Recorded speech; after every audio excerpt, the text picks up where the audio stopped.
6 फरवरी को तुर्की और सीरिया में भूकंप ने भीषण तबाही मचा दी है। अब तक 4000 से ज्यादा लोगों की मौत हो चुकी है। वहीं 15,000 से ज्यादा लोग इसमें घायल हैं। 5-6 हजार घर और इमारतें तकरीबन जमींदोज हो चुके हैं।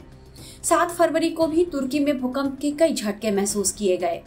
इस मुश्किल घड़ी में प्रधानमंत्री नरेंद्र मोदी तुर्की की मदद के लिए आगे आए हैं। तुर्की में आई इस भीषण आपदा को लेकर पीएम नरेंद्र मोदी ने प्रधानमंत्री कार्यालय में एक बैठक बुलाई और इसके तुरंत बाद भारत ने तुर्की की तरफ राहत और मदद का हाथ आगे बढ़ाया।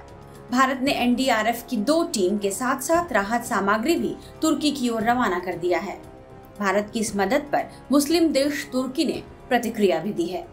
आइए आपको बताते हैं कि भारत की सहायता पर तुर्की ने क्या कहा है, लेकिन पहले जान लीजिए कि भारत ने किस तरह की सहायता तुर्की को भेजी है।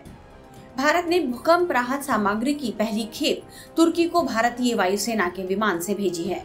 इस खेप में राष्ट्रीय आपदा प्रतिक्रिया बल के विशेषज्ञ, खोज और बचाव दल शामिल है। साथ ही डॉग स्क्वाड, चिकित्सा से जुड़े सामान, कई महत्वपूर्ण उपकरण और दवाइयां भी भेजी गई हैं। साथ ही राहत कार्य में सामंजस्य बनाए रखने के लिए एक हेल्प डेस्क भी बनाया गया है। वहीं विदेश मंत्रालय के प्रवक्ता अरिंदम बागची ने ट्वीट कर यह जानकारी दी कि भारत के विदेश राज्य मंत्री वी मुरलीधरन भारत में स्थित तुर्की के दूतावास पहुंचे। उन्होंने तुर्की के राजदूत फिरात सुनेल से मिलकर भूकंप से हुई तबाही पर दुख जताया और भारत की तरफ से की जाने वाली हर संभव मदद के बारे में भी बताया।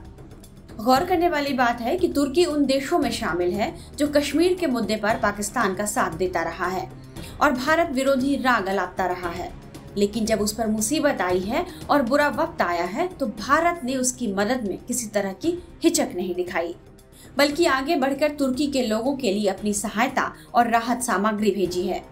भारत की सहायता पर तुर्की की भी शायद आंखें खुली हैं और उसने भारत का तहे दिल से शुक्रिया कहा है। तुर्की के राजदूत फिरात सुनेल ने ट्वीट किया, दोस्त तुर्की और हिंदी में एक आम शब्द है। हमारे यहाँ तुर्की में एक कहावत है, जरूरत में काम आने वाला दोस्त ही सच्चा दोस्त होता है। बहुत बहुत शुक्रिया।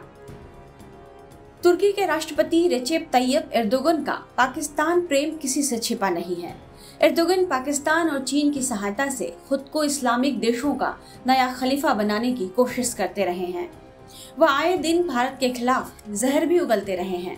उम्मीद की जानी चाहिए कि तुर्की इस मानवीय आपदा और संकट से जल्द बाहर निकले और देश को सच्चे दोस्त की भी पहचान हो सके। टाइम्स नाउ नवभारत डिजिटल की रिपोर्ट।